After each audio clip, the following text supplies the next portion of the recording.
احنا دلوقتي عندنا ازمه ان طيران نسمه مدمرين كل حاجه، دمروا الرحله، دمروا المواعيد، عملوا ديلاي مرتين، في ناس عندها ضغط وسكر مش عارفين ناخد ليهم علاجهم عشان الحاجات في الشنط على الطياره.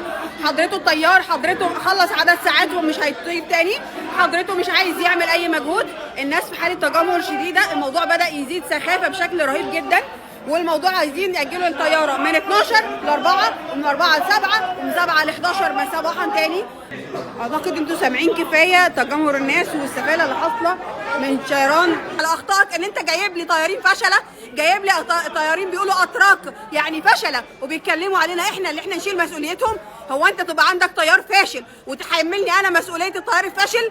لا مش مسؤوليتي، والله مش مسؤوليتي. احنا محتاجين نعرف يعني طيران نسمه ده ايه ظروفه، ايه